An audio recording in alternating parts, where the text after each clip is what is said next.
field when they go to 3 wide receivers, and he will probably have the chance to put up a lot of numbers. I like him better than this 35 spot here that he is in our consensus. I would still start him based on the upside that he'll be in a situation where the Browns are probably chasing points. Kelvin Benjamin is a little bit too high in my regard because even though no Jimmy Smith, I can't trust Nathan Peterman to get Benjamin the ball here.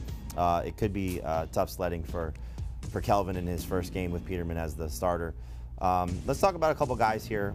Heath, of this list here, is there anyone, I'm going to throw out Josh Gordon because I think he's the most obvious, but any of these guys have the chance to become a top 20 receiver for week 1? Well, I think there's probably 3 of them, I'd say. The 2 at the top, and it's kind of a product of what we saw all year. We don't know exactly what this Rams offense is going to look like and who's going to get the most targets. Cooper Kupp was the red zone guy last year. Woods was the most targeted guy last year. Either of them could be a top 20 receiver against the Raiders, and I wouldn't be surprised at all. And then Robbie Anderson. It'll be interesting to see Sam Darnold. I love Robbie Anderson. You do love Robbie. I hope Sam Darnold loves Robbie Anderson. That's my only concern at this point. If he targets him like McCown did, then Anderson's going to be a top 20 wide receiver all year long. So, Pete, you got Robbie Anderson against Darius Slay with a quarterback that in the preseason performances that we saw did not go down the field. I can't start Robbie Anderson. I don't love Robbie Anderson either. I think this is an ambush. I think this is a bad situation for a rookie quarterback on the road to open your career on a Monday night. I think he throws a couple picks probably, but I don't know that they hold Robbie Anderson down the entire game. Yeah, I don't love Robbie Anderson either. I'm with you. I just look, there are better options on that list. If it was a different matchup, I think Robbie Anderson has a chance, but I think Slay will take away some of those chances that Robbie Anderson had. One guy that I think could be, and you're not going to start him in that regard, but just based on the boom bust, is Will Fuller.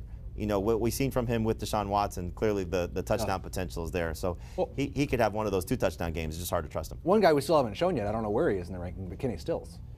Yeah, I don't know where Kenny Stills. We must have seen him in 21 through 30. Right. I think we all have him in our I think top he may be a top 20 guy. Yeah, I like Kenny Stills. Yeah, no, it's a good situation for him. You know, I'll tell you another guy that makes me nervous is Corey Davis. Because Xavier Howard last year, when he started shadowing #1 guys, and this receiving corps is void of other options, he's going to follow Corey Davis. Corey Davis is somebody that, again, you may or may not have drafted him as a starter, but I'm a little bit nervous about what his opportunities will be. You said something earlier that was interesting. You said the Jaguars are going to blow out the Giants, and the Giants are going to be playing from behind. Yeah.